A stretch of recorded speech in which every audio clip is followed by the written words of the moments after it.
Alors, bonjour à tous.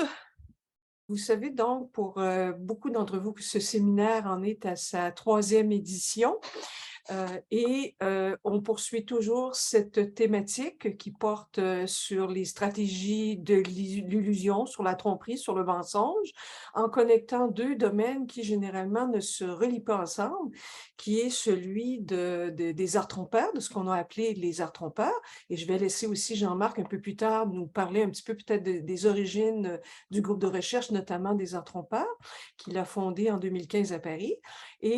Donc, de ce côté, évidemment, ce qui nous intéresse, c'est toutes les stratégies d'illusion au cinéma, dans les jeux vidéo, avec Fabien, bien sûr, dans les arts vivants, avec Jean-Marc et Gabriel. Prochainement, très probablement en muséologie également, parce qu'on a des collaborations intéressantes avec l'Université de Lille de ce côté-là. Donc, Sylvie Leleu-Merviel qui devrait se joindre à nous, je l'espère, sous peu.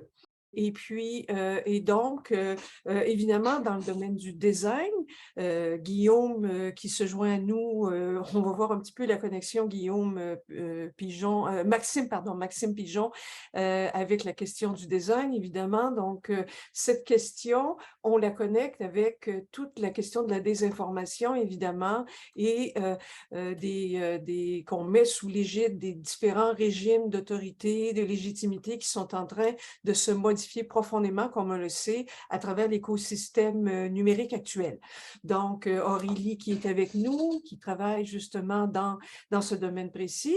Et l'originalité du séminaire, et du projet de recherche Arcade, bien sûr, c'est de croiser des domaines qui semblent bien éloignés l'un de l'autre, donc le domaine des arts d'une part, du design des arts, et de l'autre, le domaine de l'écosystème socio-numérique.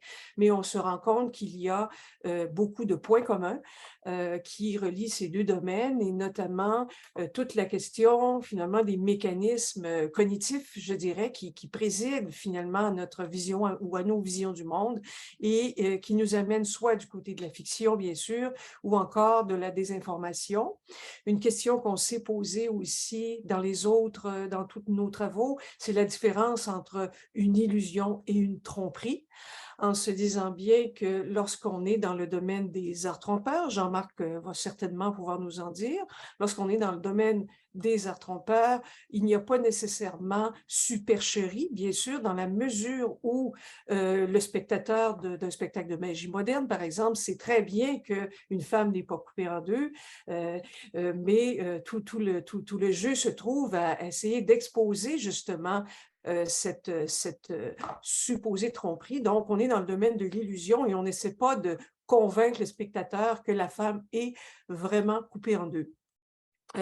Je vous dirais donc que cette façon de voir les choses, évidemment, on l'examine à travers ce groupe de recherche depuis plusieurs années maintenant, depuis 2020, et qu'on va continuer à se poser des questions sur cette frontière qui existe entre des illusions consenties, qui sont du domaine finalement des arts trompeurs, et de ces mêmes mécanismes, parfois psychologiques, surtout qu'on emploie finalement dans l'écosystème numérique contemporain, qu'on emploie pour tromper, pour détourner l'attention, etc.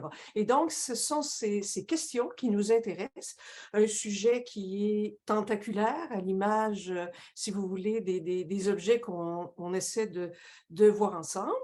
Et donc, nous allons continuer dans ce sens pour l'édition de 2016.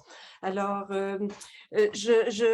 donc, voici une brève introduction. Je pense que ceux qui sont évidemment dans le séminaire depuis plusieurs années connaissent bien cette problématique.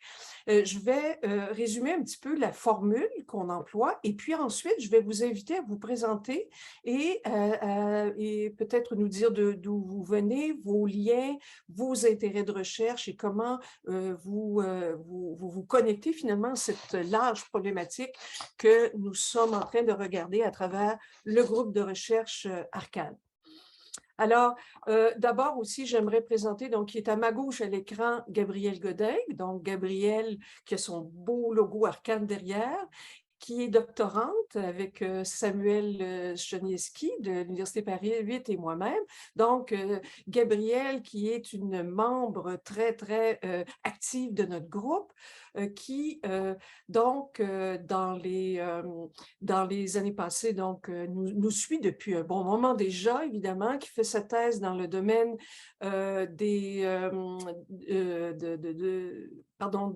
du théâtre, des arts vivants, hein, donc de dire que c'est elle qui s'occupe pour nous d'animer le séminaire, c'est-à-dire tout ce qui s'appelle communication, c'est elle qui le fait et je vous invite évidemment à communiquer avec elle si vous avez toute question en termes d'horaire, en termes d'organisation du séminaire. Alors, juste avant donc de continuer, je vous rappelle la formule qu'on continue cette année, c'est-à-dire que vous avez reçu par la newsletter les dates du séminaire, nos invités que nous allons avoir évidemment dans le séminaire et nous continuons cette formule donc de 2 heures de débat essentiellement, avec 2 invités. Parfois, il y en a plus parce que certains vont communiquer à 2 leurs idées. Parfois, on a des invités qui sont seuls, mais la plupart du temps, donc, c'est 2 personnes qui ont chacun 30 minutes pour présenter une question, une problématique qui les intéresse autour du séminaire. Et entre les deux, donc ça fait 1 heure d'intervention de nos invités. Et entre tout ça, nous avons des débats entre nous afin de discuter finalement des idées qui nous ont été présentées et de faire vivre cette problématique de façon dynamique dans nos échanges. Alors, on répète évidemment cette formule encore et vous avez les invités. Une autre particularité aussi, comme on a 2 thèmes importants, donc les arts trompeurs d'une part et l'écosystème numérique d'autre part, nous essayons d'alterner les présentations. C'est pas toujours le cas parce que des fois, c'était pas nécessairement facile d'avoir des intervenants alternés. Maintenant, donc, nous essayons de traverser ces thématiques de façon croisée à chaque séance. Donc, parfois portant sur la désinformation, parfois portant sur une des formes d'art trompeur, parce qu'on sait qu'il y en a beaucoup. Et donc, on continue cette formule. Et l'autre point, c'est que nous essayons d'alterner. Donc, vous avez probablement vu qu'il y a des participants internationaux dans ce séminaire qui proviennent du Québec et de France principalement, mais pas seulement. On a des gens de Belgique, on a des gens de Hollande également qui vont venir nous parler. Donc, c'est vraiment un séminaire international qui intéresse des chercheurs de tout horizon. Et c'est cette belle brochette, si vous voulez, d'invités que, évidemment, le fait qu'on soit en ligne et par Zoom nous permet de faire, ce qui aurait été évidemment beaucoup plus difficile. Alors, il y a 4 universités participantes, donc l'Université Laval d'abord, dont je suis professeur titulaire, et ensuite l'UQAM, donc Fabien Richard qui s'est joint à nous l'année dernière, qui est professeur à l'UQAM, dont la spécialité sont les jeux vidéo, l'information, communication, jeux vidéo. Jean-Marc Larue, qui est historien du théâtre et des arts vivants, qui est à l'Université de Montréal, et Samuel Chonieszki, qui, je ne sais pas pourquoi, n'est pas ici ce matin, et peut-être il va se joindre un petit peu plus tard à nous. Donc, Samuel Chonieszki, qui est professeur, qui est spécialiste des humanités numériques du côté de l'Université Paris 8. Alors, ensuite, je vais vous nommer donc Rémi Besson aussi, qui nous suit fidèlement également, qui a fait 2 post-doctorats derrière lui, son doctorat évidemment et 2 post-doctorats, qui est professionnel de recherche pour nous et qui, dont le domaine de spécialité est le cinéma. Donc, vous voyez qu'on est très interdisciplinaire. Jérémy Pelletier-Galmonion, donc, qui se trouve juste en bas de Gabriel sur mon écran. Donc, Jérémy, qui a fait un post-doctorat avec nous, et puis on est très, très heureux. On était très heureux d'interrompre son post-doctorat au bout de 3 mois, parce que Jérémy a eu un poste, donc, à l'Université francophone d'Ontario.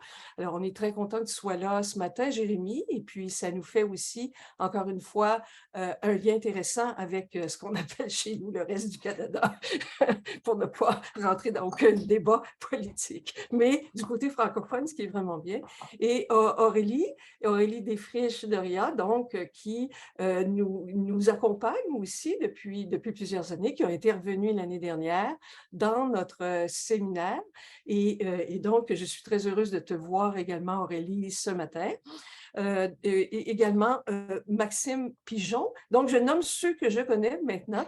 Maxime Pigeon, donc, qui est un étudiant en maîtrise à l'Université Concordia, en fait, en design. Et donc, on s'est rencontrés cette semaine et donc, je l'ai invité à venir assister à notre première séance pour qu'il se fasse une idée de ce que c'est que la recherche et comment, dans notre groupe de recherche, on procède. Donc, Maxime qui serait intéressé à faire un doctorat lorsqu'il aura terminé sa maîtrise. Et donc, il est là pour nous écouter, pour évidemment participer de toutes les façons.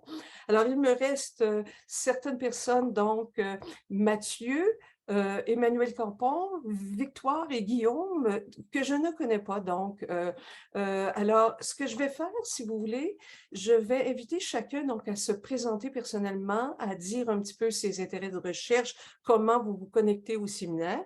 Et après, on pourra procéder, si vous voulez, à un survol de ce qu'on va faire pendant ce semestre d'automne.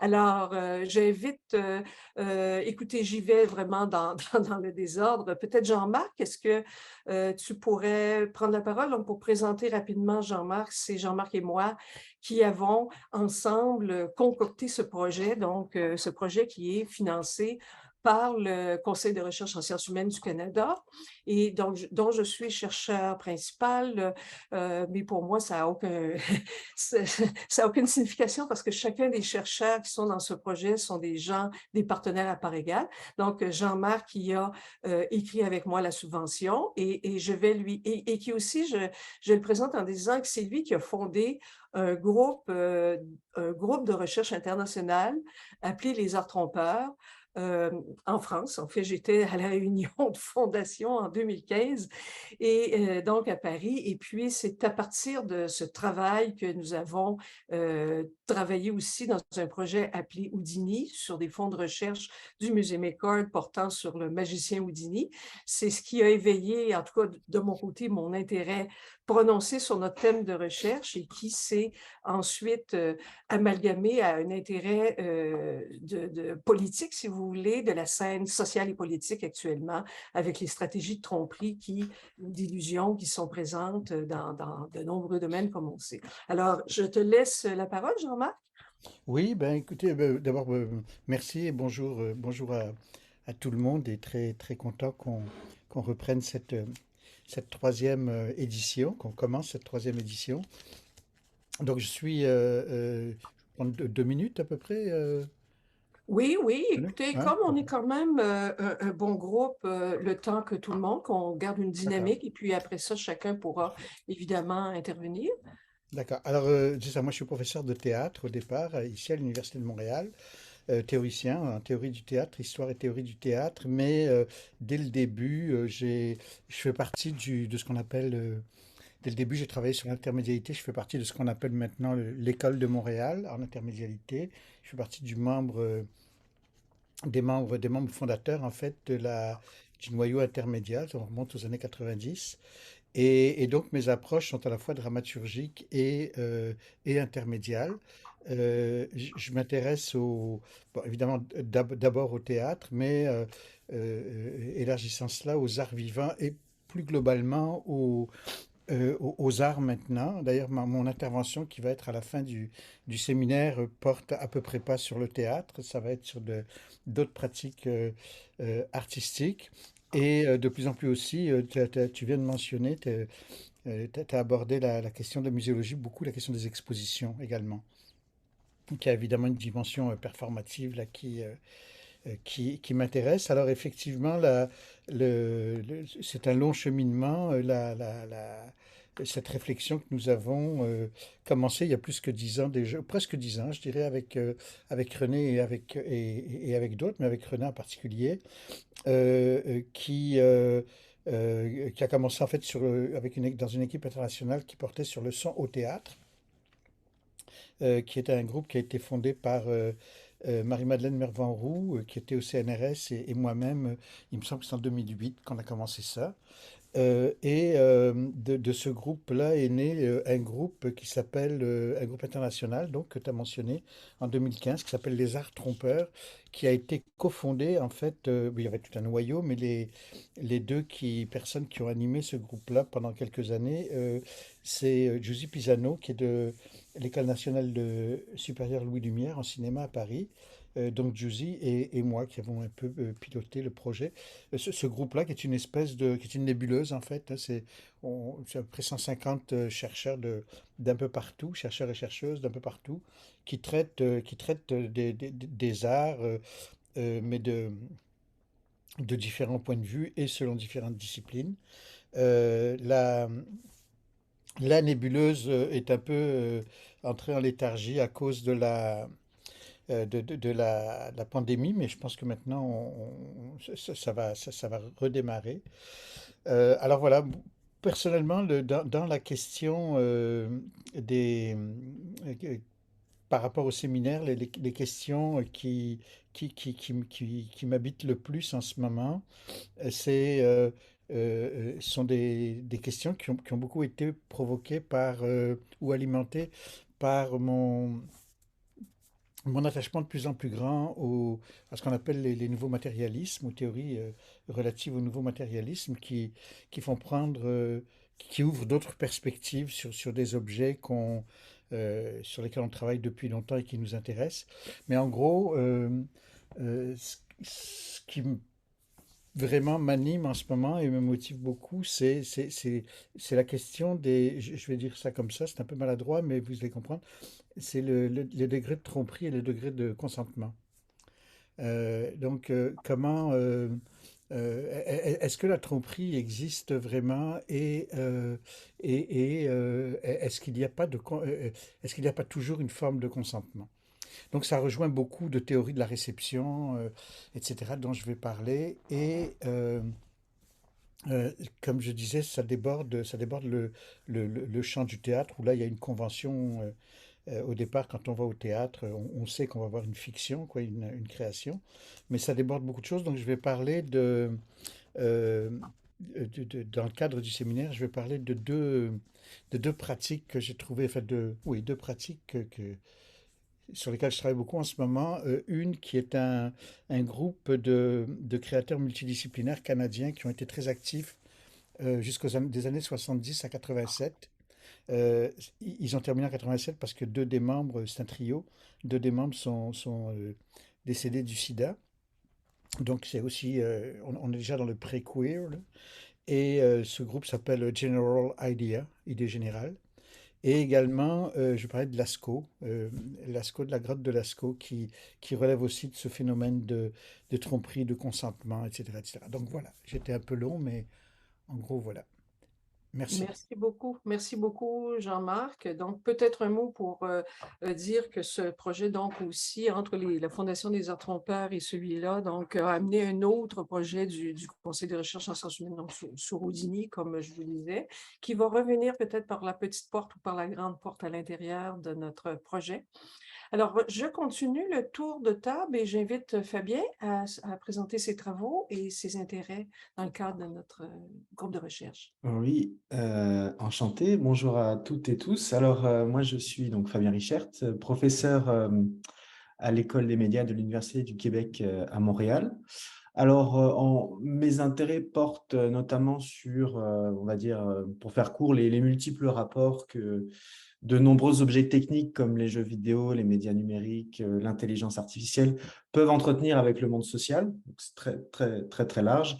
Je mobilise notamment une perspective à la fois communicationnelle, sémiotique, puisque j'ai un doctorat en sémiologie, avec un intérêt marqué aussi pour la théorie critique, donc tout ce qui touche de près, et les études culturelles aussi, donc tout ce qui touche de près ou de loin à l'idéologie, à l'imaginaire social, aux problèmes de réification et toutes ces joyeusetés-là. Et puis un concept, moi, qui m'anime beaucoup et qui est la raison pour laquelle je suis très heureux de faire partie du groupe de recherche Arcane, c'est le simulacre et l'hyperréalité, évidemment dans un sens très baudrillardien.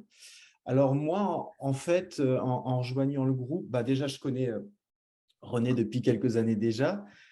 Cet intérêt pour les mécanismes de tromperie et de falsification, ça remonte à ma maîtrise, où j'avais travaillé sur un phénomène tout particulier, c'est-à-dire les jeux en réalité alternée. c'est-à-dire des jeux qui ne se présentent pas comme des jeux et donc qui introduisent les joueurs ou les personnes dans une sorte de fiction un peu complotiste qui généralement se passe sur Internet. Donc moi, je poursuis en fait cet intérêt.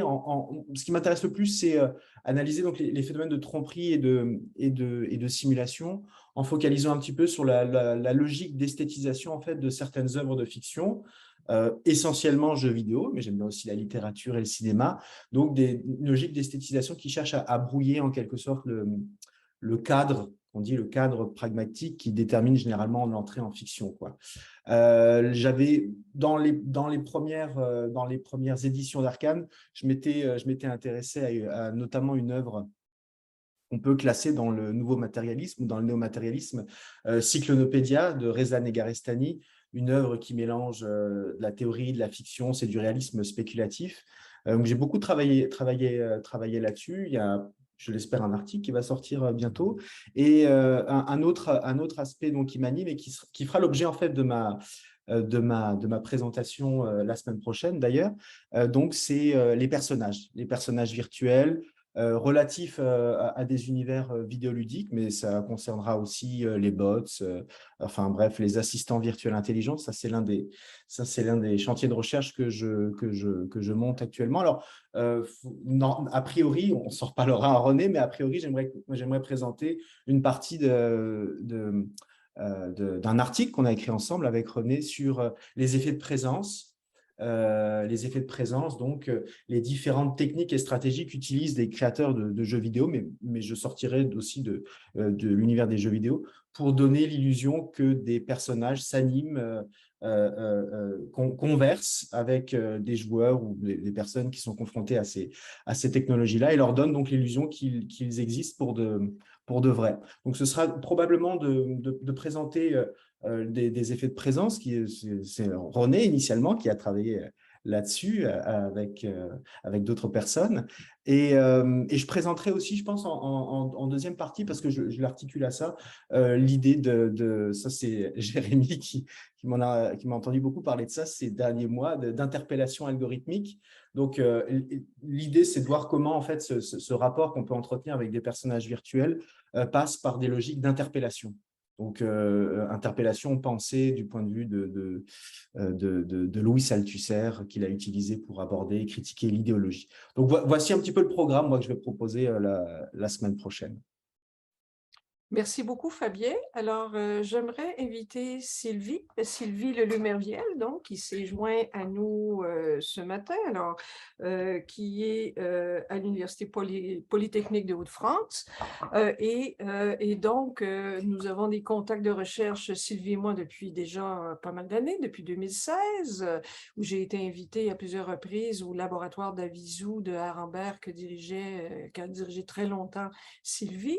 Je suis allée en mission il n'y a pas trop longtemps, donc en juin dernier, justement, pour essayer de pousser nos liens de recherche et nos intérêts. Donc, on a découvert à travers le séminaire H2PTM à Paris en octobre qu'on avait vraiment des points communs d'intérêt de recherche. Et donc, je suis très, très heureuse que tu sois là, Sylvie. Donc, je vais te laisser te présenter rapidement. Sylvie, qui va être aussi intervenante dans le séminaire, te présenter rapidement tes intérêts de recherche également et peut-être toutes les belles idées de partenariat que nous avons, que nous voulons développer. Merci René. Donc bonjour à toutes et à tous. Merci de m'avoir invitée. Je suis très heureuse d'être là.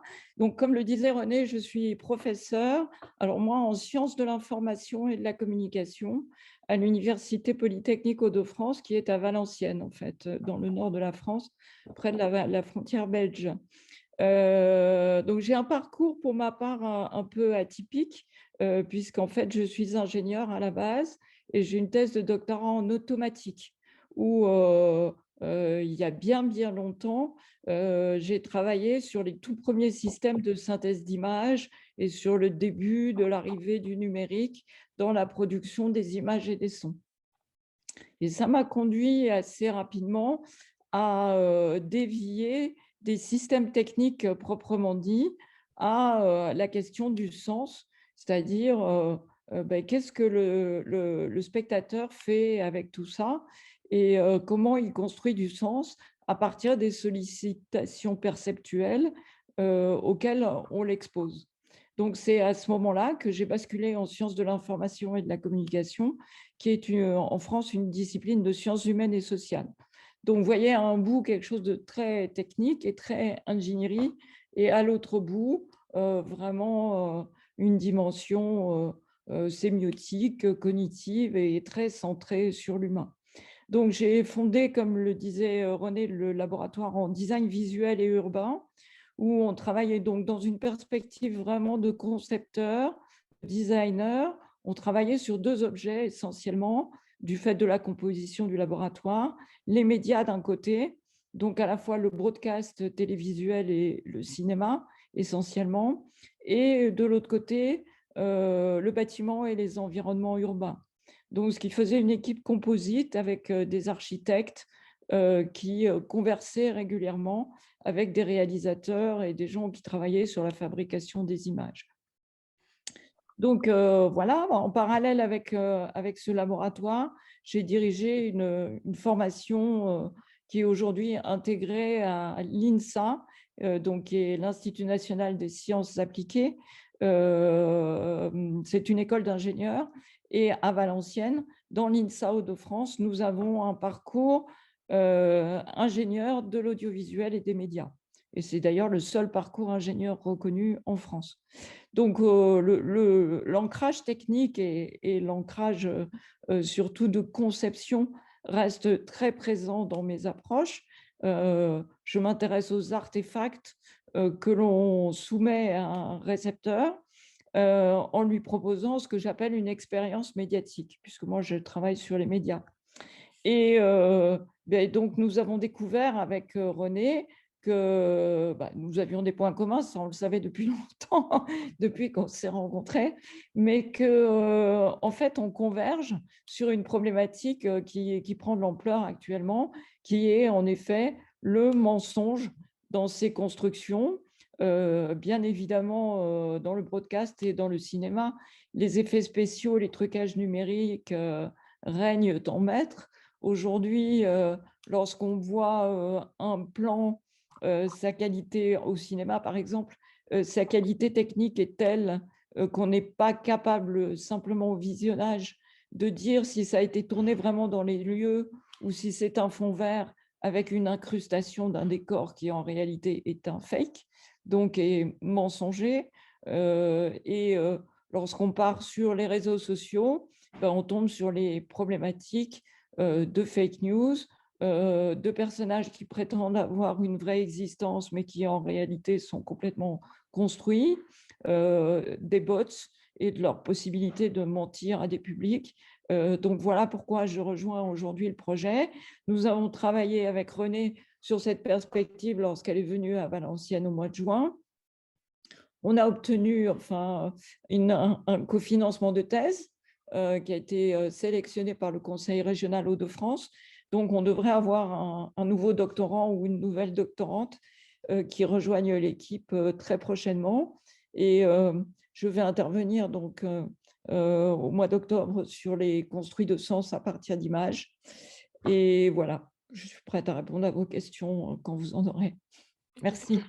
Un grand merci, Sylvie, pour tout ça. Donc, oui, pour préciser, donc, Sylvie va nous parler du projet Infolusion, donc toute la question des illusions, et en particulier dans le domaine de la muséologie. Hein. Donc, Jean-Marc, tu montrais ton intérêt pour le domaine de la muséologie, les dispositifs, les grottes de Lascaux, par exemple, qui sont un fake qu'on présente. Toute la question de l'authenticité aussi, qui nous intéresse et nous interpelle beaucoup, hein, la question de l'authenticité qui a été brassée de toutes sortes, avec toutes sortes d'horizons différents, qui est assez important, qui revient dans les 2 domaines, des écosystèmes autant que de l'authenticité, évidemment, qui vient du territoire de la muséologie en particulier. J'ai envie aussi de nommer pour Maxime, là, qui est ici, travaille pour sa maîtrise, qui s'intéresse à la question de l'opacité et de la transparence dans les dispositifs. Alors, je mentionne seulement l'intérêt de Jean-Marc pour la question de l'opacité et de la transparence et les analyses théoriques qu'il a fait là-dessus. Alors, nous allons poursuivre notre tour de table. Écoutez, on est quand même plusieurs, donc évidemment, ça nous prend du temps à le faire, mais je pense que c'est bien important parce que c'est un groupe de recherche qui est actif et on privilégie l'échange beaucoup. Donc, j'aimerais inviter Jérémy, Jérémy Pelletier-Gagnon, qui est avec nous. Et donc, encore une fois, postdoctorant chez nous, mais devenu récemment professeur. Donc, bonjour Jérémy. Alors, tu pourrais nous dire un petit peu quels travaux tu as fait dans le cadre du projet et comment ça va pour ton nouvel emploi, quels sont tes intérêts de recherche qui pourraient tenir à notre groupe Arcane. Bonjour tout le monde, à ceux que je ne connais pas particulièrement. Juste d'entrée de jeu, je vais devoir quitter bientôt puisque j'ai une double réunion ce matin, vendredi, mais je vais faire le plus rapidement possible pour ma part. Donc, mon nom, c'est Jérémy Pelletier-Gagnon, je suis à l'OF à Toronto. Moi, j'ai essentiellement travaillé sur le dispositif du projet Arcane l'an passé et je compte continuer à le faire cette année. Et puis, donc voilà, mes intérêts de recherche, moi, ça se situe vraiment autour du jeu vidéo. Je travaille sur le jeu vidéo japonais, je travaille sur l'arcade au Japon. Je continue, en fait, à réfléchir à un projet de recherche un peu plus dans le futur, portant sur la communication artificielle avec les personnages interactifs dans l'histoire du jeu vidéo japonais. Donc, quelque chose qui ressemble beaucoup à ce que Fabien vient juste de présenter. Il y a des atomes crochus à ce niveau-là. Je travaille aussi sur l'analyse de données textuelles par ordinateur. Donc, j'ai fait beaucoup d'analyses de réseaux sociaux numériques, du contenu associé aux jeux vidéo, donc des milliers et des milliers de tweets, des millions de tweets, je devrais dire, pour en tirer des connaissances différentes par rapport à l'objet qu'on étudie. Donc, ça ressemble un peu à ça. Merci. Merci beaucoup, Jérémy. Donc, on souhaite que tu te joignes à nous pour les prochaines séances. On aura peut-être l'occasion de se parler entre deux si tu dois quitter bientôt. Alors, un autre point, donc, Jérémy a évoqué le dispositif éditorial qu'on est en train de travailler. J'en avais pas parlé au début, donc j'en dis deux mots. Alors, dans nos objectifs de recherche, évidemment, il y a 3 objectifs. Le premier, c'est un objectif de réflexion théorique, évidemment, de croisement dans tous ces domaines de nos 2 secteurs, les 2 domaines principaux de communication et du domaine artistique. Nous sommes intéressés aussi, évidemment, aux études de cas, à répertorier, documenter de façon plus précise des cas précis, des œuvres, que ce soit sous forme d'œuvres, que ce soit sous forme d'auteurs particuliers ou que ce soit sous forme, évidemment, de situations. Bon, ça date quand même d'un certain temps maintenant, par exemple, ce qui s'est passé au Capitole le 6 janvier aux États-Unis, qui a soulevé, lorsque c'est arrivé, c'est un événement d'actualité qui nous a tous interpellés. Et plus récemment, la guerre en Ukraine, où le mensonge a pris une place politique de plus en plus grande dans les débats. On le sait, c'est une question que j'appellerais brûlante d'actualité parce qu'elle continue finalement à se produire. Pendant la pandémie, on avait tous les anti-vaccins, etc. Donc, notre deuxième objectif, c'est de rassembler, de cumuler, d'étudier, d'analyser différents cas d'illusions, de tromperies, de mensonges dans nos domaines qui sont finalement assez larges. Et le troisième objectif en est un de design finalement lié aux humanités numériques. Donc, nous sommes en train d'élaborer un dispositif numérique de web sémantique. Gabrielle pourrait nous en dire 2 mots parce qu'elle est une personne très importante dans le travail qu'on fait.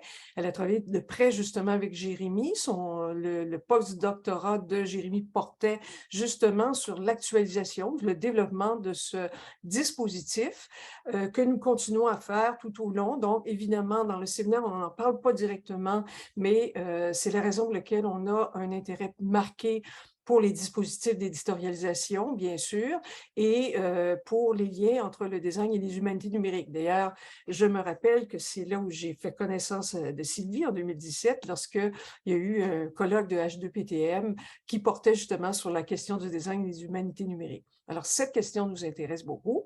Je pourrais enchaîner donc avec Aurélie. Ensuite, je vais demander à Gabrielle et à Rémi de se présenter. Et puis, Maxime Pigeon, ça serait intéressant que tu nous dises un peu tes intérêts. Donc, je disais, Aurélie, oui. Oui, bonjour, merci, merci de me passer la parole. Je suis bien heureuse de vous rejoindre aujourd'hui.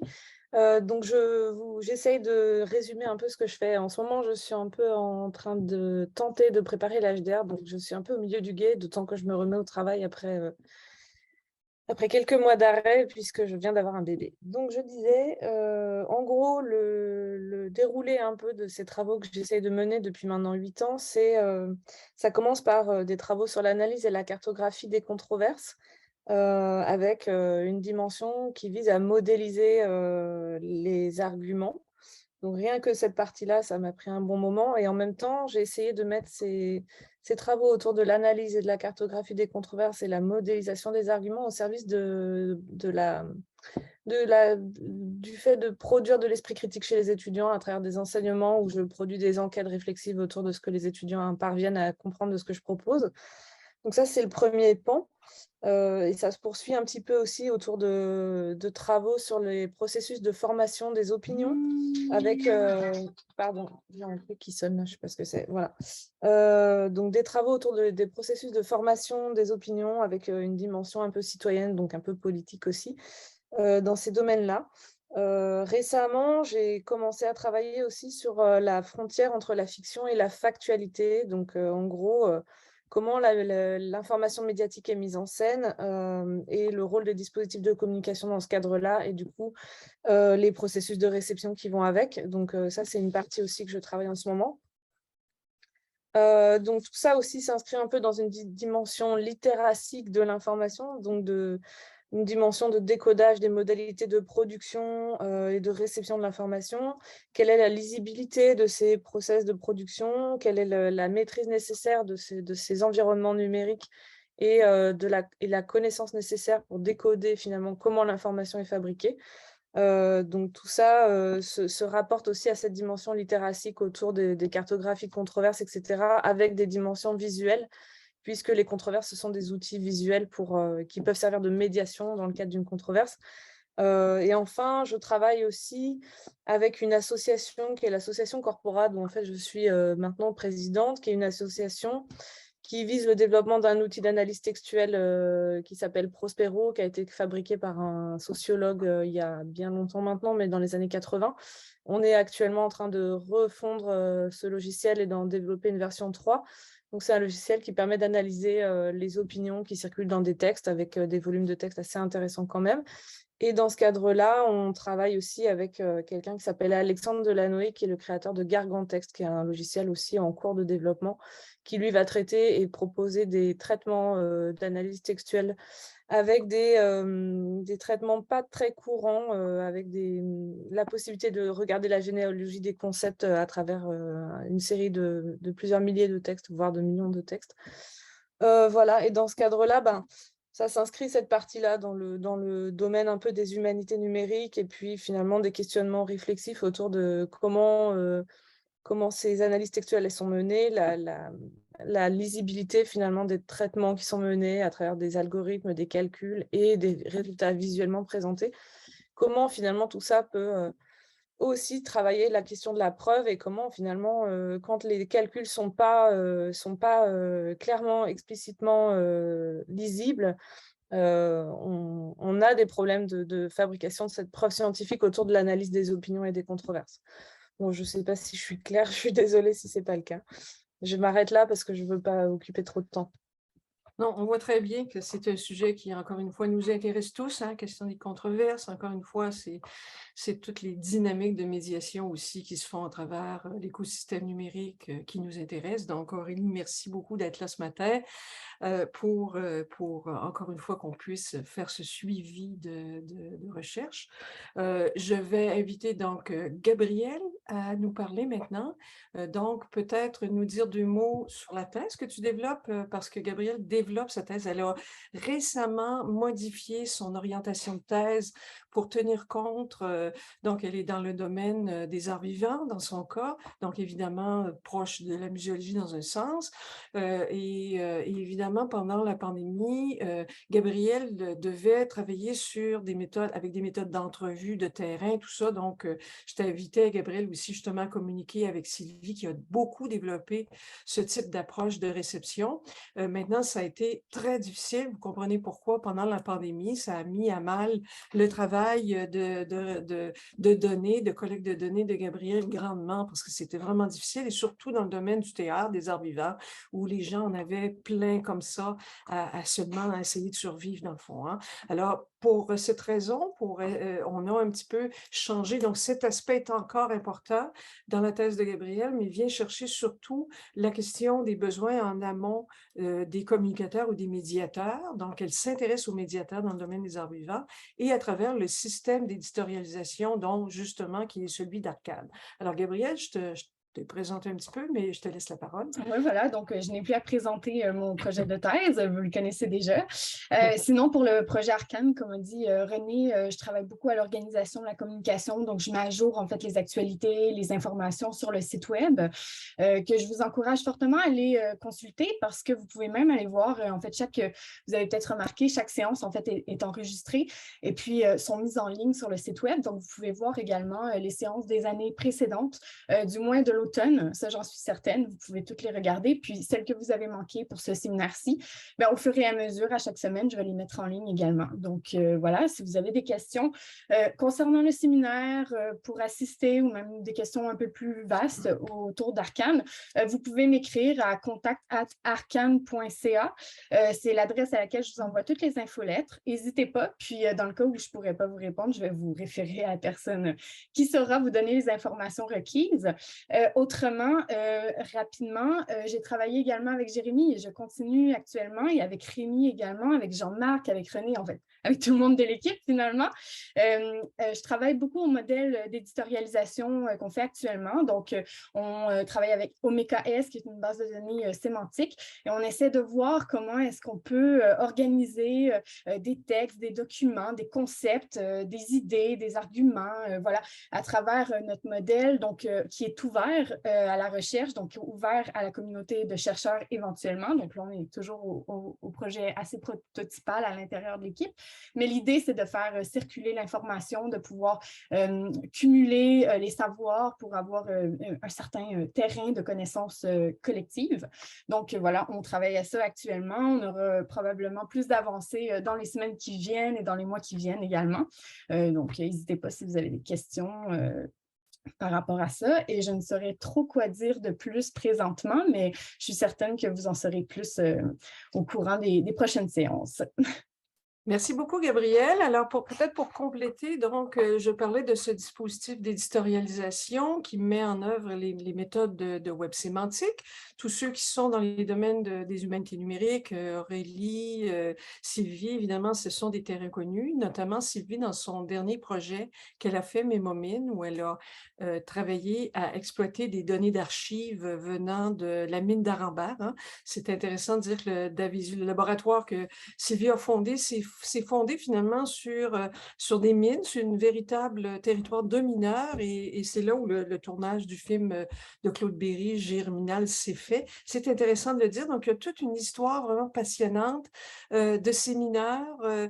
Il y a une histoire à Arambert, et donc le projet Mémomime qui s'est terminé hein, maintenant, Sylvie, a fait œuvre aussi de pionnier dans le domaine des humanités numériques pour faire des objectifs qui ressemblent à ceux qu'on essaie de développer. Donc, il va y avoir certainement des bonnes discussions à avoir là-dessus. Peut-être un point aussi, c'est que le séminaire actuel, donc, comme je vous disais, c'est la 3e édition, on continue jusqu'en 2025, et donc, on va avoir certainement peut-être une cinquantaine de gens qui sont venus, qui vont venir se joindre à nos débats. C'est une richesse, parce que, évidemment, encore une fois, notre thématique est croisée. Donc, et évidemment, pour l'instant, les présentations, comme Gabriel le disait, sont toutes disponibles, mais on veut faire plus parce qu'on veut l'intégrer. C'est notre matière première aussi pour le système d'éditorialisation qu'on fait actuellement. Donc, Samuel Choniski n'est pas là présentement. Je vais parler un petit peu. Donc, c'est lui qui pilote cet aspect. Et donc, on veut indexer les séminaires. On veut regarder aussi les méthodes automatiques d'indexation d'indexation, donc Sylvie, que tu as fait dans ton dispositif avec l'INA. Et donc, on va probablement, d'ailleurs, Sylvie, c'est une nouvelle que je te dis, on va probablement engager un professionnel de recherche français. On a pu débloquer, parce qu'on n'arrivait pas à engager des non-Canadiens dans notre projet. On a réussi cette semaine à débloquer, alors on va pouvoir vraiment travailler notre dispositif de façon très, très, très active avec Samuel, et puis on pourra en reparler avec toi pour les collaborations, évidemment, avec Lille là-dessus, directement pour le codage. Alors, je m'en vais un petit peu dans les détails techniques, mais c'est important parce que l'idée de prendre aussi le chemin du web sémantique, comme tout le monde le sait dans ce domaine, c'est tout le défi de décloisonner les silos qui est important. Et dans cet ordre d'idées, évidemment, on a des données de toute provenance. Donc, évidemment, par exemple, tout ce que la mine d'or que nos intervenants, nos invités nous ont donné au cours des séminaires. Ensuite, on a évidemment des livres, des bibliographies qui s'accumulent tout le temps à travers Zotero. On a aussi des présentations audiovisuelles, des colloques, on a toute une série d'activités et évidemment, on va étudier dans les années qui viennent des études de cas à travers via, par exemple, Gabrielle, via la nouvelle doctorante qu'on met en place, via Rémi aussi, pour développer aussi la question, la dimension subjective de l'interprétation dans les modèles de base de données, non seulement donc les données factuelles qu'on connaît bien, le nom, la date du réalisateur, mais également tout l'aspect de l'interprétation dans un système qu'on veut mettre en place de visualisation de données. Alors, donc, je prends un petit peu la parole pour Samuel, qui n'est pas là, pour dire un petit peu cet aspect, ce troisième objectif de recherche qui est très concret, un objectif de design et de pratique, qui est celui de développer ou d'essayer, en tout cas, de prototyper les nouvelles façons de faire dans les méthodes d'humanité numérique à travers le design. Alors, je vais passer la parole à Rémi maintenant.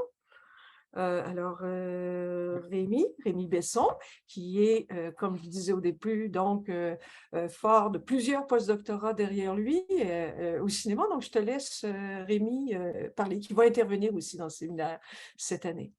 Bonjour à tous et à toutes. Donc, c'est ça, moi j'ai beaucoup travaillé sur les rapports entre histoire, cinéma et technique. Notamment dans le dernier postdoctorat qui est à Tecnes sur une encyclopédie historique des techniques. Donc, je viens un peu plus de ce côté-là et donc plus de la tradition des arts trompeurs, on va dire. Donc, j'ai travaillé sur le dispositif éditorial et ces derniers temps aussi à essayer de faire une sorte de petite collecte des effets visuels et des effets trompeurs qui pourraient venir un peu peupler ce dispositif éditorial pour ce qui concerne le cinéma. Et avec une approche un peu assez historique, hein, donc pas forcément de se concentrer sur les effets les plus actuels, mais de les réinscrire un peu dans une généalogie et dans des liens aussi avec les autres pratiques médiatiques, dans le sens où je suis aussi inscrit dans les travaux en intermédialité depuis au moins une dizaine d'années maintenant. La version courte de ce que j'ai à dire. Après, merci beaucoup, Rémi. Donc, je vais mentionner aussi que Rémi a travaillé avec Jérémy et Gabriel, justement, à des essais sur notre système qui est vraiment à l'état de conception actuellement encore, qu'on ne peut pas encore démontrer. Alors, Rémi a travaillé évidemment sur ça, puis...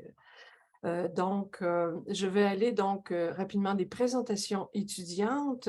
Maxime Pigeon, tu pourrais nous dire en 2 mots donc ta provenance, et puis Maxime est là pour nous entendre ce matin, voir un petit peu les intérêts de recherche qu'on développe, et puis dis-nous 2 mots peut-être sur tes intérêts. Et puis... Oui, bonjour tout le monde, merci de m'accueillir ce matin. Donc moi aussi, en fait, j'ai un parcours un peu atypique, transdisciplinaire, un peu comme toutes vous. J'ai de la littérature comparée à l'Université de Montréal et puis la philosophie. Puis j'ai décidé de faire une maîtrise en design graphique à l'Université Concordia, où je m'intéresse dans le fond aux conditions de la réflexion au sein de la pratique du graphisme. Donc, tout ce qui est en lien avec la recherche-création ou la recherche avec le design ou au sein du design. Bon, comme René disait, là, pour le doctorat, je m'intéresse à la notion d'opacité puis de relation, particulièrement là, celle d'Édouard Glissant. Donc, c'est pour ça, là, en fait, que ce séminaire pourrait être assez intéressant pour moi. Là, comment est-ce qu'on pourrait détourner ces techniques-là d'art trompeur, puis peut-être de les mettre en pratique là, peut-être dans une pratique du graphisme, dans une pratique du design là, qui aurait comme idéal là, cette opacité ou cette relation là, de glissant. Donc, merci encore de m'accueillir aujourd'hui. Oui, c'est intéressant. On aura le temps, Maxime, de toute façon, de continuer notre conversation ensemble là, plus tard là-dessus. Alors, Maxime, pour l'instant, termine sa maîtrise et puis serait éventuellement un candidat de doctorat à partir de 2023, en fait. Donc, si tu veux, tu sais comment faire pour te joindre. Tu es bienvenu dans toutes les présentations, les séances de notre séminaire. Je vais faire un tour de table aussi également. Donc, il y a Mathieu Lemoine, que je ne connais pas. Donc, Mathieu, pourrais-tu brièvement nous parler de toi, nous dire d'où tu viens, quelle université, etc.? Oui, très certainement. Bonjour tout le monde. Donc, je m'appelle Mathieu Lemoine. Je suis au tout début de ma maîtrise en littérature, art de la scène et de l'écran à l'Université Laval. Donc, c'est surtout pour m'initier à la recherche là, que j'ai décidé de participer au séminaire avec vous cette session-ci. J'ai l'intention de participer à plusieurs séances.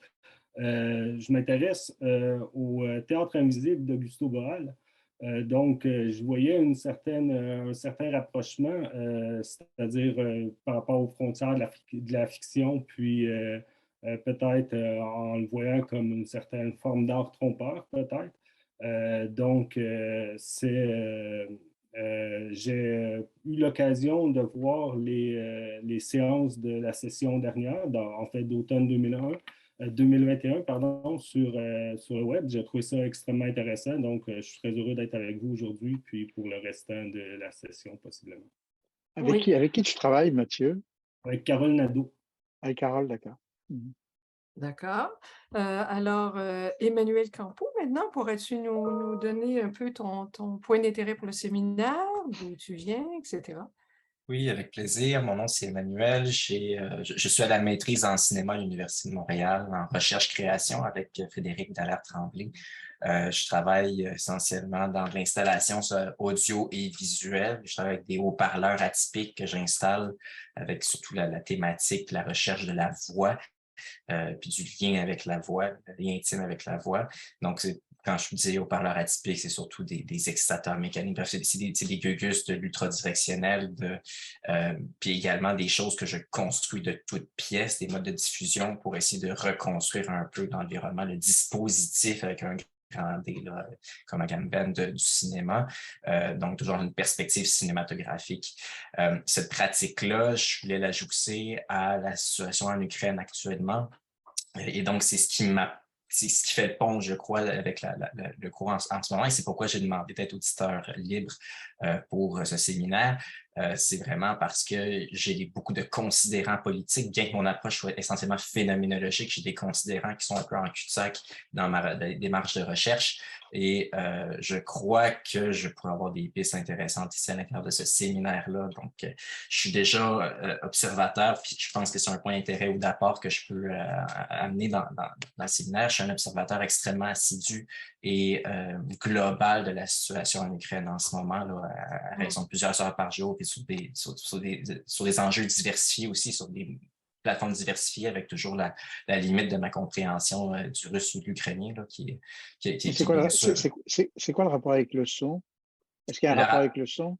C'est les voix de la guerre, en fait. Mon travail initial, c'est les voix de la guerre. Les voix de la guerre, le témoignage, la question aussi parce que la voix n'est pas seulement une occurrence langagière, mais une occurrence qui est très intime. Donc, j'amenais beaucoup de l'explosion, ces choses-là, puis je suis dans le processus de visibilisation du son et du dispositif sonore.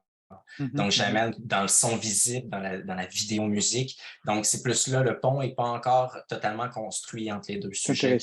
Mais j'essayais de voir qu'est-ce que je pouvais faire. Puis, en allant juste dans la phénoménologie, je contournais, je crois, des problèmes politiques que je ne peux pas. Et là, c'est là que je m'en vais, essayer de voir comment je donne comment j'agrippe le sujet, puis je l'amène dans la création. Puis, bon, bref. je suis beaucoup en suivi de ce qu'ils appellent les NAFO fellas, donc des espèces de réponses aux bots russes puis aux institutions de déstabilisation politique russe, qui sont finalement des hacktivistes qui postent des photos de Shiba Inu.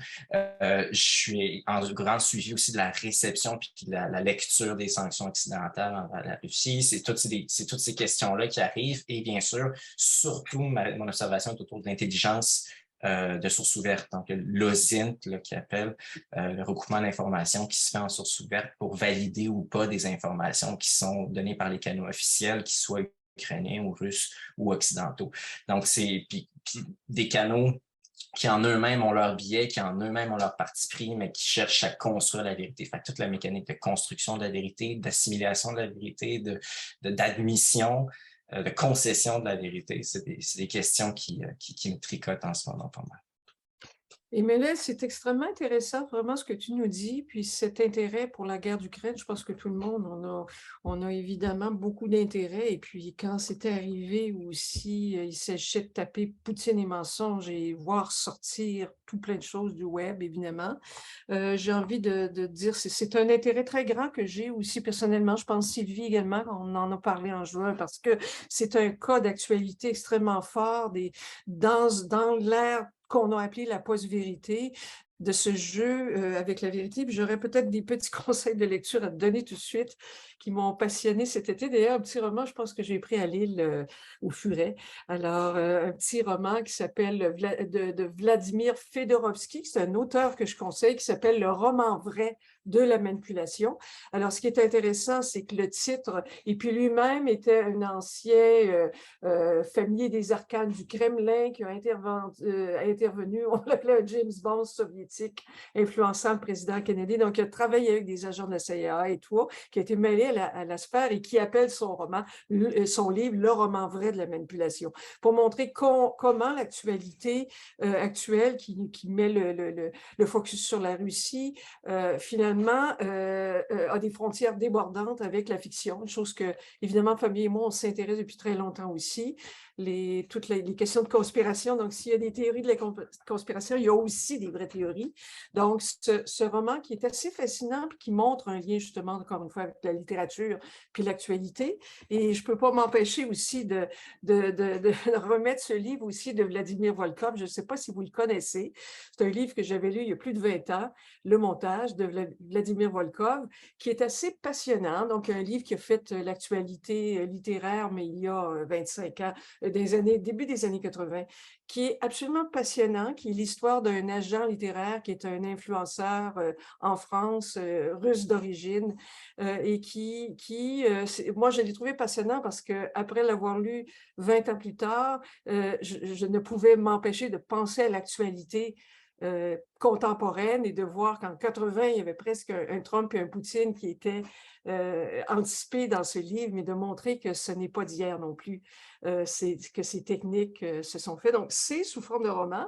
Et l'auteur, Vladimir Volkov, et puis là, je ne vous montrerai pas les piles de livres que j'ai, mais celui-ci, par exemple, Petite histoire de l'information. Donc, Vladimir Volkov a beaucoup écrit donc, il a écrit son roman qui lui a été commandé avec des informations vraiment intéressantes. Puis ensuite, donc, du cheval de Troie Internet, il y a plusieurs romans. Là, si vous faites une recherche Vladimir Volkov, vous allez en trouver tout plein là, dans Amazon, pour ne pas recommander un autre.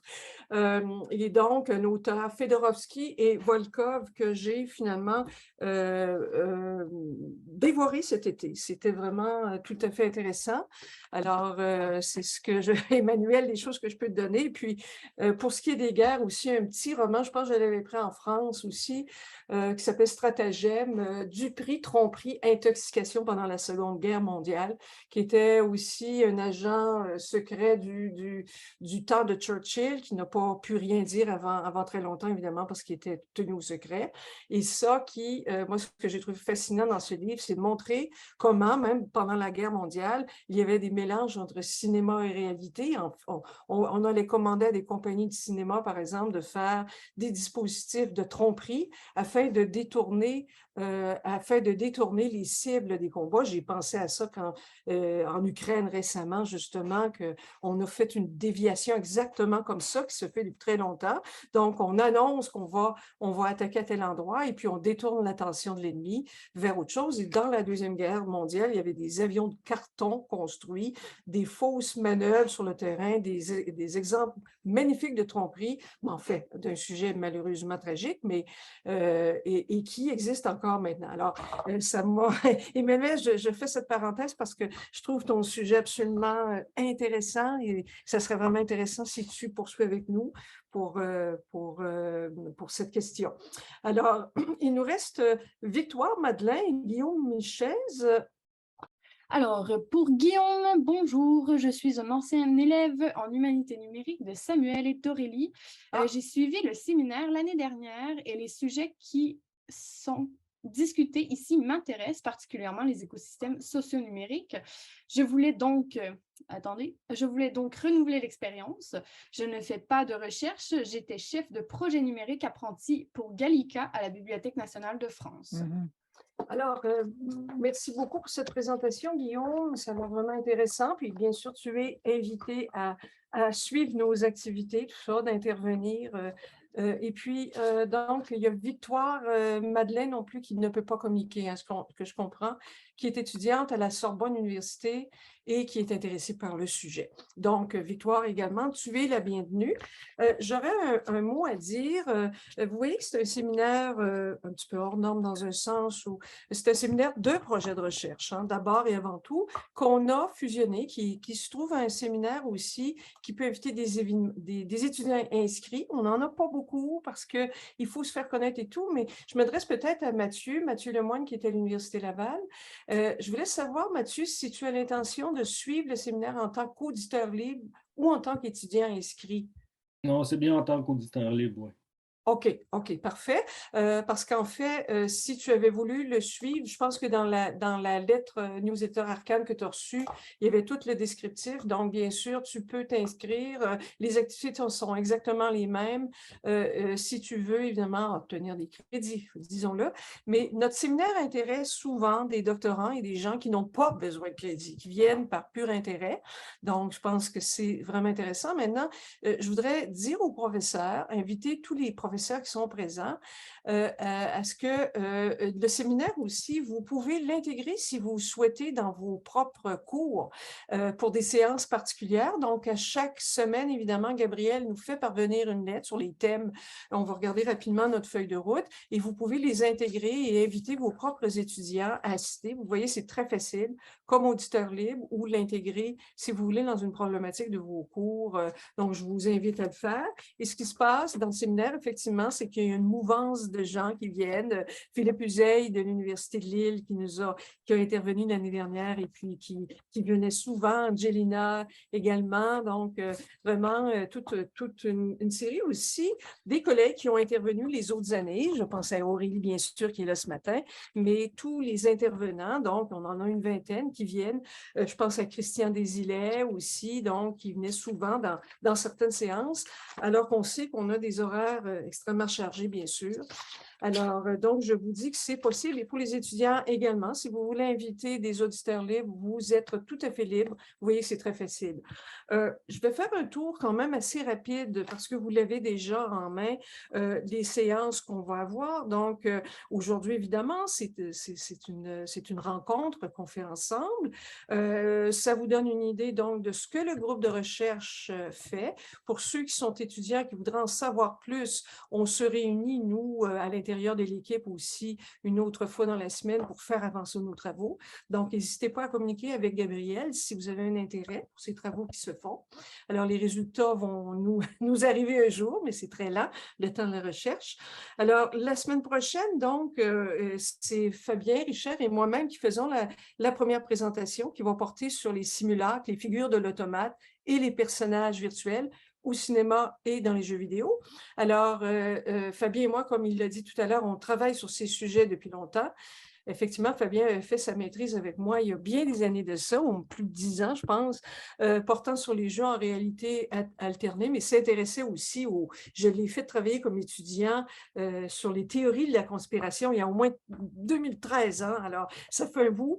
Et à ce moment-là, c'était loin d'être en actualité et tout ça, mais il y avait une fascination de sa part et de la mienne. Donc, on a travaillé en particulier avec Umberto Eco, par exemple, qui s'est intéressé toute sa vie à la question du mensonge, effectivement. Avec le petit livre que j'ai ramené de Lille aussi, de Eco, sur la question du mensonge. Donc, Fabien va présenter. On est un petit peu en retard. On va le mettre. Toutes les présentations, en fait, vont être un peu plus détaillées sur le site Arcane, hein, creel.arcane.ca, Creel qui est dirigé d'ailleurs par Jean-Marc, groupe de centre de recherche de l'Université de Montréal et interuniversitaire. Donc, il y a dans activités de recherche, vous allez de toute façon, toutes les informations sont dans la newsletter, je pense, où Gabriel pourra la transmettre pour aller sur creel.arcane.ca. Tu pourrais peut-être le mettre dans le chat, Gabriel, maintenant. Donc, c'est l'adresse directement de tous les thèmes de recherche, évidemment, foisonnants qui vous intéressent, qui ont réuni plusieurs projets de recherche aussi. Mais à travers ça, donc, dans les activités de recherche, si vous allez en sous-lien sur Séminaire Arcane, vous allez avoir le détail du séminaire et des présentations qu'on va mettre un petit peu toutes les semaines.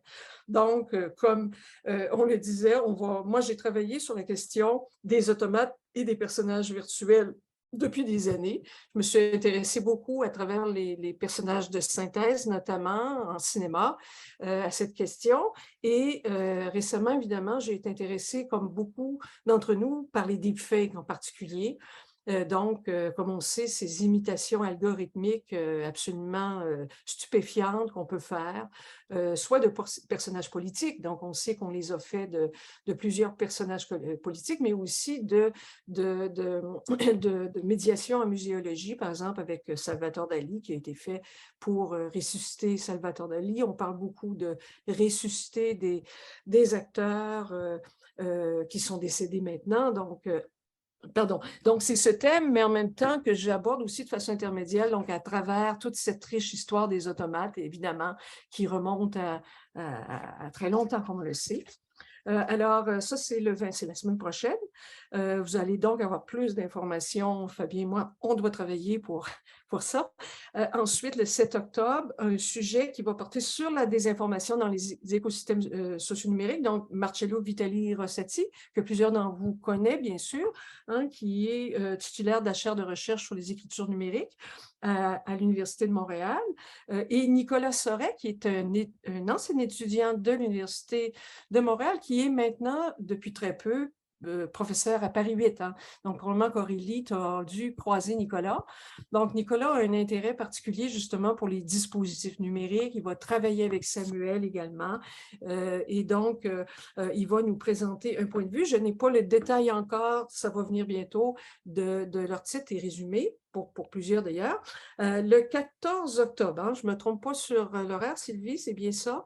Donc, Sylvie va intervenir sur les arts trompeurs et la médiation muséale et patrimoniale en particulier. Donc, ça peut changer évidemment, mais là, on avait parlé du projet Effolusion que tu peux présenter. Est-ce qu'on peut s'avancer maintenant pour Sylvie, pour parler que tu as présenté une demande aussi au Fonds européen? Est-ce que c'est prématuré d'en parler ou est-ce que tu souhaites en dire 2 mots? Non, je peux en dire 2 mots. Donc, j'ai déposé un projet européen ERC, donc qui est un projet personnel qui s'intitule Infolusion, donc l'illusion informationnelle et ses rouages, donc sur lequel j'entends analyser comment il fonctionne, comment l'illusion fonctionne. Comment fait-on illusion? Donc, c'est une grosse démarche, hein, un tel projet européen, puisque moi, j'ai mis 6 mois à l'écrire à temps plein. Le deadline, c'était le 28 avril. La première réponse, donc pour savoir si je passe la barre, ce serait mi-novembre, et les résultats définitifs en avril, sachant que les taux de succès sont de 8%. J'ai donc 92% de chances de ne pas l'avoir, ce qui permet de rester serein. C'est le jeu. Hein. Oui, c'est bien sûr. C'est le jeu. Jean-Marc, avec son projet Irak également, ce sont des gros projets avec des financements très importants. Ce qui peut être intéressant pour les étudiants, c'est comme ça, c'est ce travail qu'on fait, nous, les professeurs, qui permettent évidemment d'avoir des bourses, des assistanats, etc., pour aider à soutenir les étudiants. Donc, on continue toujours à faire ça. Puis, c'est certain que si ce projet de Sylvie fonctionnait, bien, ça nous donnerait une bonne poussée en avant, évidemment. Ouais, une bonne bouffée d'air. Ici, je continue rapidement. Donc, le 21 octobre, on retourne dans les écosystèmes socio-numériques, cette fois-ci pour la question de l'accès, l'exploitation, la réutilisation des données. On a invité aussi très intéressant qui est Arnaud Laborderie, donc qui a fait son doctorat à Paris 8, qui est maintenant chargé de projet à la BNF, donc notamment sur le projet Gallica, sur les bases de données immenses de Gallica, qui est aussi professeur à l'Université Paris 8 et qui va parler de l'accès, l'exploitation, la réutilisation des données patrimoniales de la BNF, évidemment, qui sont immenses, avec des ressources immenses. Et c'est particulièrement intéressant parce que c'est le lieu pour questionner, justement, j'ai presque envie de dire, les poncifs des humanités numériques. Hein. On nous promet, évidemment, depuis Tim Berners-Lee, le décloisonnement des silos, etc. Mais c'est loin de tout si simple. On le sait, tous ceux qui ont eu à faire des projets d'humanité numérique, on a des belles ambitions, mais finalement, c'est très, très difficile. Donc, je pense que ça va être vraiment très intéressant parce que Arnaud, évidemment, a une position de première main pour observer ce qui se passe à la BNF. Et Samuel Choneski va se joindre à lui pour nous parler, puis il ne nous a pas précisé qu'est-ce qu'il va faire, Samuel, mais ça va certainement parler des écosystèmes de connaissances, des dispositifs du web sémantique. Ensuite, le 28 octobre, on tourne dans les arts trompeurs, les arts vivants et le cinéma. Donc, magie, spectaculaire, émerveillement. On est beaucoup du côté de l'intermédialité, donc d'une approche historienne, je dirais, de ça. Alors, on a Frank Kessler de l'Université d'Utrecht en Hollande et Sabine Lenk de l'Université d'Antwerp en Belgique qui vont venir nous entretenir, je pense, à Jean-Marc, de la lanterne magique. Donc, évidemment, oui. Et oui, pas juste, mais oui. Entre autres, oui. Et puis, est-ce que tu as d'autres choses pour compléter? Non, je suis en rapport avec eux en ce moment. Ils reprennent les cours, ils reprennent leurs activités, donc je n'ai pas plus de détails, là. Mais c'est vraiment en rapport avec le sujet du séminaire. Oui, c'est ça, tout à fait. Et ça va être accessoirement sur la lanterne magique, mais pas centré sur la lanterne magique. Pas juste la lanterne magique. D'accord, c'est ça. Ensuite, il y a Rémi Besson, donc qui va intervenir également dans cette séance. Rémi, est-ce que tu peux nous parler ou c'est prématuré pour toi de définir le sujet dont tu vas parler? Oui, c'est encore en cours de définition, mais le cas d'étude que je pense considérer, donc on va dire avec une certitude de 90%, ça serait Opération Lune de William Carell. Voilà, mais que je voudrais réinscrire un peu dans d'autres types de gestes de tromperie, et voilà, parce que c'est vraiment des effets qui sont assez simples, mais qui s'inscrivent dans une économie qui est plus large et qui est plus complexe. Oui. Alors, il va y avoir ensuite le 18 novembre des informations et écosystèmes socio-numériques avec Christian Desilets de l'Université Laval, donc qui s'intéresse à des questions sociologiques, donc plus liées à la désinformation. Il m'a donné un titre préliminaire qui est « Fonction et prévalence de la désinformation dans la dramaturgie des causes sociales ». Donc, il a des approches qu'il puise dans le théâtre, en fait, dans la dramaturgie, pour analyser des phénomènes sociaux qu'il va pouvoir évidemment détailler ici. Sylvie, peut-être que le 18 novembre pourrait être un lieu d'intervention. Bon, il y a des fois qu'on déroge, on essaie d'alterner écosystème numérique et tromperie, mais il y a des fois, évidemment, pour des questions, on déroge à ça. Donc, il faudrait peut-être considérer le 18 novembre comme possibilité avec Christian, même si mais de toute façon, je vais regarder un petit peu nos présentations, puis évidemment, on va le mettre dans la liste arcade si on fait des changements de date dus à des difficultés là, de nos intervenants. Ensuite, on a une séance le 25 novembre. Fabien, René, je crois que tu as manqué le 11 novembre. Oui, mon Dieu, je suis désolée, j'ai sauté. Le 11 novembre, oui. Alors, justement, Fabien, je te laisse en parler parce que c'est deux invités que tu as toi-même proposés. Donc, Katharina Neymayer à l'UQAM, Emmanuel Fantin à Paris-Sorbonne. Tu peux donc nous dire 2 mots sur ce dont elles vont discuter? Oui, en fait, oui, Katharina Niermeyer est une collègue de l'École des médias. Donc, elles vont s'intéresser, c'est surtout Katharina, je crois, qui travaille sur tout ce qui relève de la nostalgie. Donc, elles vont présenter à 2, en fait. Leur présentation s'intitule « Stratégie du faux et nostalgie réactionnaire », le cas de la vidéo de la campagne électorale d'Éric Zemmour. Donc, elles vont revenir sur la notion de nationalisme nostalgique, je crois, à partir justement des vidéos d'annonces de candidature aux élections présidentielles en France d'Éric Zemmour. Je n'en sais pas plus, mais ça risque d'être passionnant. Oui, je pense que c'est pas mal intéressant. Donc, pour les Canadiens, Éric Zemmour, c'est un représentant de la droite. Est-ce que je peux dire un peu comme notre Éric du M ici au Québec? Très à droite, on va dire. Hein. Très à droite. C'est ça, lui, c'est l'extrême droite dans le cas de Zemmour. Donc, je pense que ça risque d'être aussi très intéressant. Pour toi, Emmanuel Campos, ça connecte encore à toute la dimension politique qui nous intéresse tous grandement. Ensuite, il y a le 25 novembre, donc tu pourras enchaîner, Fabien, justement, avec Maude Bonenfant et puis Sofiane Audry. Oui, qui sont aussi des collègues de l'UQAM. J'ai recruté à l'UQAM. Donc, Sofiane Audry est professeur aussi à l'École des médias. Alors, lui, il travaille sur l'intelligence artificielle, mais dans une perspective, en tout cas dans une démarche de recherche-création. Il n'a pas encore tout à fait déterminé son thème, mais ça portera effectivement sur l'intelligence, l'imaginaire, l'intelligence, transhumanisme. Et peut-être, en tout cas, je lui ai demandé qu'il nous présente certaines peut-être de ses œuvres qui sont à la frontière de l'humain et de la machine. C'est très intéressant. Et Maude Bonenfant, qui est professeure à l'UQAM au département de communication sociale et publique, qui a publié il y a un an peut-être à peu près avec Emmanuel Cacamo, professeur à l'Université Trois-Rivières, un article très intéressant sur la rhétorique transhumaniste, sur les discours et l'imaginaire qui relèvent de ce champ tout à fait curieux qu'est le transhumanisme. Donc, a priori, ce n'est pas tout à fait définitif, mais a priori, je pense qu'elle va revenir sur ce travail-là et nous présenter en quoi consiste cette rhétorique. Voilà. Si tu permets, je mentionne juste ce livre. Ah oui, bien sûr. C'est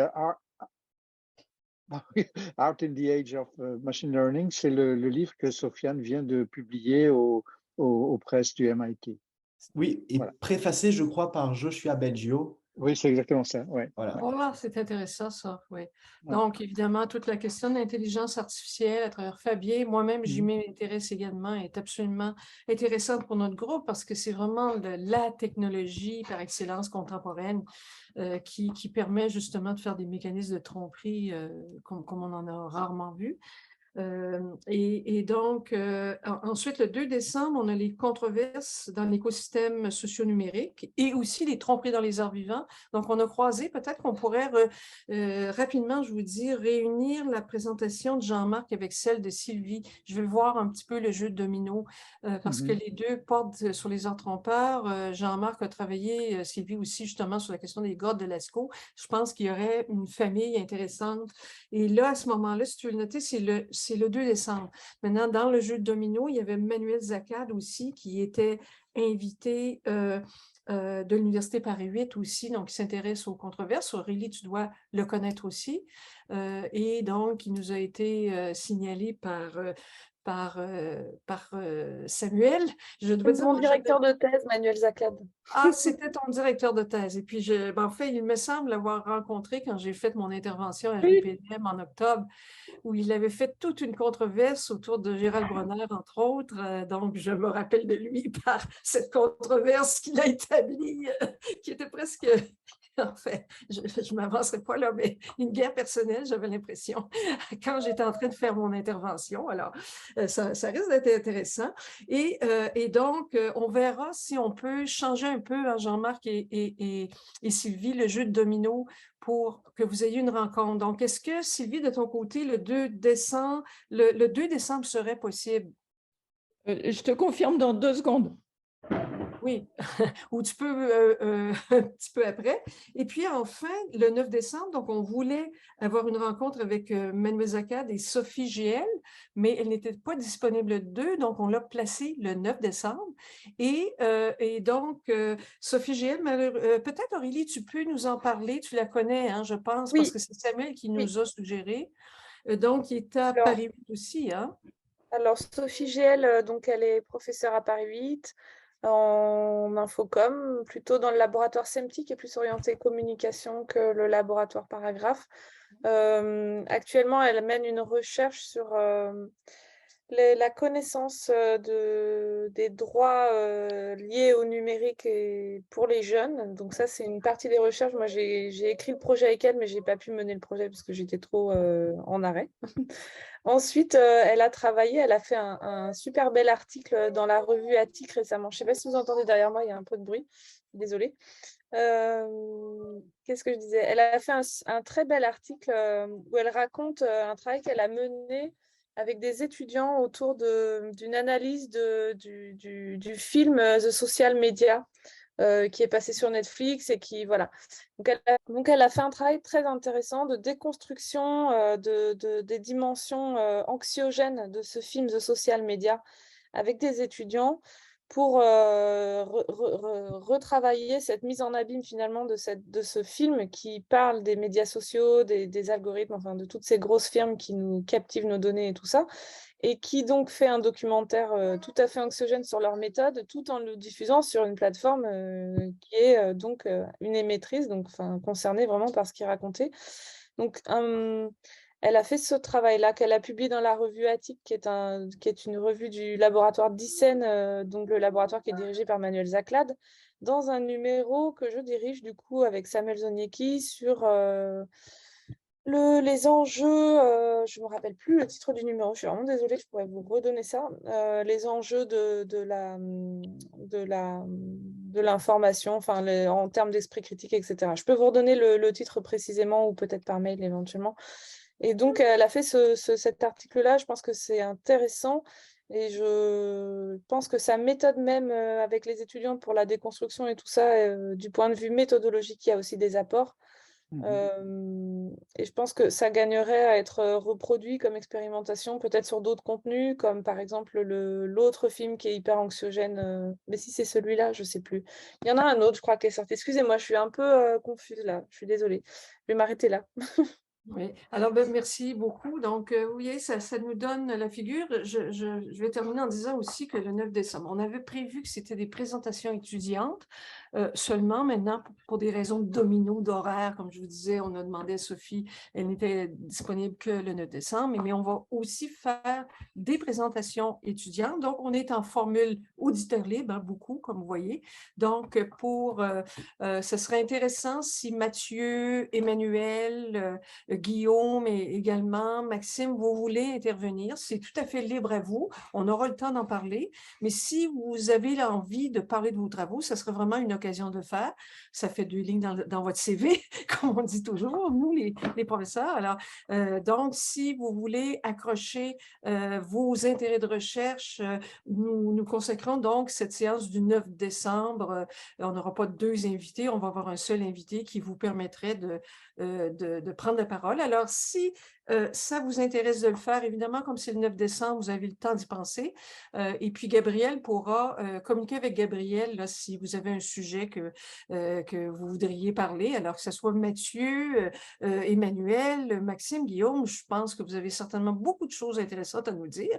Et comme vous êtes auditeur libre, c'est une formule, comme vous voyez, très conviviale. Vous n'avez pas besoin de... en fait, c'est d'amener le partage de vos intérêts. Évidemment, j'ai envie de relancer un petit peu Emmanuel Campos. Ça m'intéresse énormément, là, ce que tu proposes. Le théâtre de Boal aussi, par Guillaume, c'est vraiment, vraiment le théâtre invisible avec Jean-Marc qui est parmi nous. Ça pourrait être vraiment très, très, très intéressant. Puis ça va vous permettre d'entendre, si vous suivez le séminaire, différentes interventions pour, je l'espère, surtout enrichir votre recherche et vos intérêts de recherche personnels. C'est un très beau sujet, Mathieu, tu permets? C'est un très beau sujet, Mathieu, et je veux juste dire qu'en 84, Boal est venu ici faire une conférence sur le théâtre invisible. Et en fait, la conférence elle-même était du théâtre invisible. C'était lors du premier FTA. Ben, écoute, on en reparlera parce que c'était un moment que tu dois connaître. Certainement, merci beaucoup. Ouais. Alors, il y a Aurélie qui veut intervenir, puis ensuite Gabriel. Alors, Aurélie? Merci. Je me permets peut-être une petite annonce. Je suis en train de lancer un numéro de revue Quaderni sur une thématique qui est résumée dans le titre, qui s'appelle Ce que les médias font aux controverses. Et donc, je suis un peu à la recherche d'articles. Je suis en train de terminer la rédaction du texte de l'appel. Ça fait un long moment que je suis dessus, mais évidemment, j'ai pris un peu de retard. Il y a un axe qui consiste à travailler autour des logiques de production médiatique et de réception individuelle liées à la personnalisation des résultats de recherche ou à l'algorithmisation, pardon, j'arrive pas à parler aujourd'hui, liées aux données, à la personnalisation, enfin voilà, à toutes ces données qu'on génère et qui qui déterminent les processus de réception. Il y a un autre axe sur la responsabilité des médias et l'économie de l'attention, autour d'une sorte d'artificialisation des controverses, une sorte de fabrication d'un format controverse de l'information médiatique et donc finalement controversification de l'information médiatique pour la rendre plus vendeuse, qui ferait plus d'audience de cette manière. Enfin, il y a un peu une hypothèse comme ça. Et puis, il y a un dernier axe autour de la controverse en tant que phénomène médiatique. Donc, je crois que parmi vous, il y a peut-être des gens que ça peut intéresser. Voilà. Et je suis donc en train d'essayer d'intégrer un axe autour de la rumeur. Et donc, je crois que ça va peut-être pouvoir vous intéresser. Si c'est possible, je me permettrai peut-être de transférer l'appel pour faire un relais. Le numéro est ouvert. J'ai déjà quelques articles qui m'ont été proposés, mais surtout, je voudrais bien enrichir le numéro peut-être de vos apports tout à fait riches et intéressants. Voilà, merci beaucoup. Alors, Aurélie, oui, tu peux le mettre dans le chat, s'il te plaît, pour qu'on puisse tous examiner ça. Et je dois dire aussi que tu m'avais invité à participer. Franchement, là, mea culpa, j'ai eu des vortex et des tourbillons.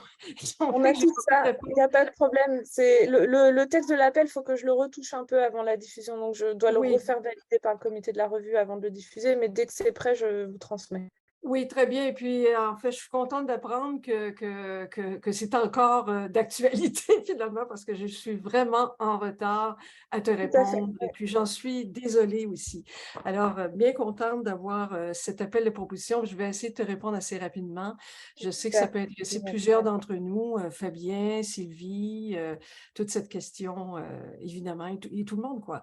Alors, surtout si c'est un axe qui nous permet de parler des dimensions de médium particulier et tout ça, ça peut être intéressant pour tout le monde.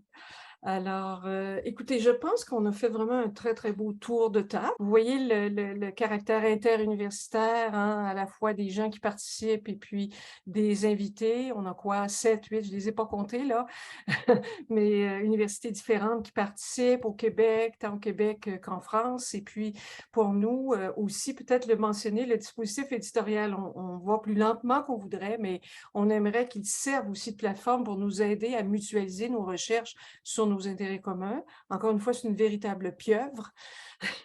C'est le moins qu'on puisse dire à l'image, c'est pour ça qu'on a appelé ça Arcane. On se disait que c'est un clin d'œil, évidemment, qu'on fait aux sociétés secrètes. Et puis, autre thème qui nous interpelle tous, bien sûr, c'est toute la question des frictions on a parlé des frictions entre fiction et réel, mais il y a les frictions entre les dimensions scientifiques de nos travaux académiques et les croyances, le domaine de la rationalité et de irrationalité et le fonctionnement du cerveau. On a eu des interventions, puis on va continuer à en avoir, de tous ces champs qui interpellent finalement, dans le fond, somme toute, la question du sens, essentiellement. Comment on construit le sens pour les sémioticiens de l'équipe. Alors, écoutez, je pense qu'on va mettre fin maintenant à cette première séance très riche. Encore une fois, je vous invite à inviter tous les gens que vous pensez susceptible d'être intéressé, soit à un thème particulier. Donc, c'est Gabriel qui cumule les noms sur la liste, qui les envoie à tout le monde. Et donc, chacun est libre de prendre le lien Zoom sur le newsletter et puis de venir se joindre à nous. Alors voilà, donc je vous remercie beaucoup. Puis j'invite les étudiants, évidemment, à se joindre à nous. Votre formule en auditeur libre fait que vous êtes vraiment libre de penser et comme vous le souhaitez. Et ça va nous faire vraiment plaisir d'avoir vos apports dans les discussions également. Donc, on se donne rendez-vous vendredi prochain, donc 10h au Québec, 16h en France. Je m'excuse un petit peu de mettre un séminaire le vendredi, 16h en France, hein, juste avant l'apéro du vendredi. Et puis, en espérant tous vous revoir, Aurélie, je vais recommuniquer pour ton annonce justement de la publication. Mentionner peut-être rapidement qu'on travaille sur Jean-Marc Larue et moi. Donc, on a proposé un numéro de la revue Intermédialité qui s'appelle Tromper. Donc, c'est le 19, Rémi, tu me confirmes. Hein? Oui, J'étais là toute la semaine, j'étais sûre, dans mon calendrier, c'était marqué le 16. J'ai dit, bon, il va falloir que je sois à 2 places à la fois pour me rendre compte ce matin que c'était lundi. Donc, on va discuter. C'est un nouveau numéro et donc, on va voir l'avis du comité qu'on veut piloter, Jean-Marc et moi, concernant Tromper. Et dans la discussion préliminaire avec le comité éditorial de la revue, ils ont vu comme très intéressant qu'on travaille cette tension entre ces deux champs. Donc, c'est une revue d'art et littérature essentiellement, mais cette dimension politique ou socio-numérique nous intéresse beaucoup pour essayer de trouver des sujets qui amènent justement des rapports et des tensions entre ces différentes formes d'illusions de tromperie. Donc, on va vous en parler de toute façon un petit peu plus tard pour vous inviter à présenter peut-être des articles, là, pour faire des propositions pour ce numéro. Sylvie, je te retiendrai. Je pense que tu as un petit peu de temps. Puis avec Sylvie, on essaie de mettre en place donc rapidement un co-doctorat en co-tutelle avec l'Université de Lille, avec un étudiant qui pourrait être financé par Lille et par Québec. On essaie de mutualiser nos fonds en partenariat. Et l'étudiant traiterait de muséologie finalement, ce domaine très, très riche pour le domaine des arts trompeurs également. Alors, donc, bonne semaine à tous. Merci de votre présence et au plaisir de vous retrouver. Merci. Très bientôt. Bonne fin Au de revoir, semaine. merci beaucoup. Au revoir, bonne Au journée. revoir.